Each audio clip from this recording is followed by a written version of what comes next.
Pakistan stock data channel में खुशामदीद।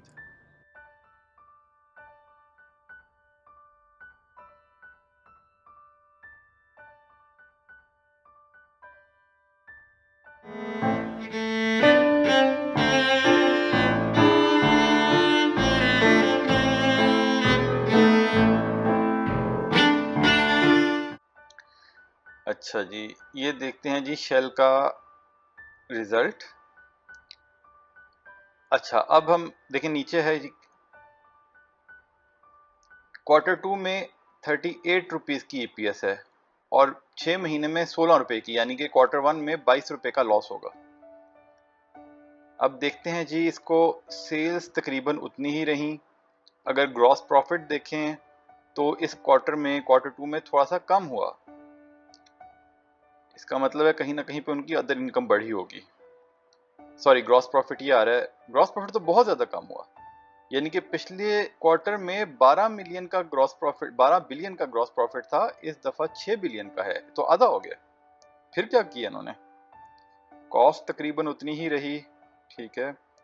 Other expenses पिछली दफ़ा ज़्यादा थे, पता नहीं उसकी क्या वजह थी, लेकिन यहाँ से थोड़ी इनको बचत रही। अच्छा, अदर इनकम, ये क्या चीज़ है, 11 बिलियन की अदर इनकम हुई है। और अगर आप एक्सपेंसेस में देखें तो यहाँ पे भी तकरीबन 11 बिलियन का फ़र्क है।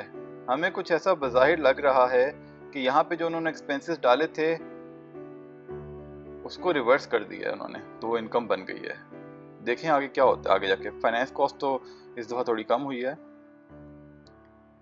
ठीक है। लेकिन ये है क्या, ये इसके लिए यहाँ से नहीं पता चलेगा, क्योंकि ना ये तो जो अकाउंट्स में सिर्फ प्रॉफिट एंड लॉस दिखाते हैं, जो स्टेटमेंट होती है उसमें आती है डिटेल। तो हम जाके फाइनेंशियल स्टेटमेंट्स में देख लेते हैं हाफ ईयरली। अगर आप फाइनेंस की जानकारी हासिल करना चाहते हैं और फाइनेंशियल स्टेटमेंट्स को समझना चाहते हैं तो हमारे चैनल की प्लेलिस्ट में कोर्स कर सकते हैं, finance for non finance person. अच्छा जी, यहाँ पे हम जाते हैं, वहाँ पे उन्होंने लिखा हुआ था कौन सा, नोट 14, डायरेक्ट नोट 14 में चले जाते हैं। अच्छा जी, other income includes rupees 10.7 billion in respect of credit notes issued by Shell International Petroleum for waiver of technical service fee and other cost।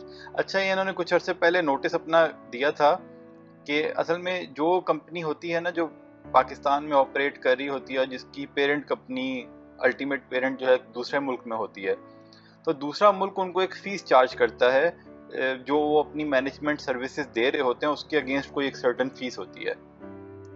तो इन्होंने ये बेसिकली नोटिस दिया था कि इस साल वो जो उनकी ग्रुप कंपनी है उसने वो जो फीस है वो माफ कर दी है। तो ये 11 बिलियन जो उन्होंने माफ कर दिए हैं उसकी वजह से ये प्रॉफिट में गई है। देखें, 11 बिलियन माफ अगर ना किए होते तो ये 3 बिलियन लॉस में होते इस दफा। इसका मतलब ये है कि अगर असूली तौर पे देखा जाए तो Q2 का रिजल्ट Q1 से बुरा आया है और अगले क्वार्टर्स में इसकी जो ईपीएस है वो कोई बेहतर होने की उम्मीद नहीं है।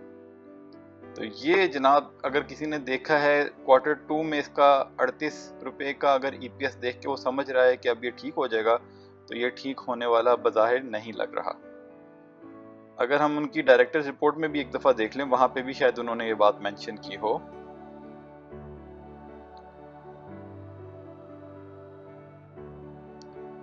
अच्छा जी, डायरेक्टर्स रिपोर्ट में क्या लिखा है, अच्छा जी ये देखें जी,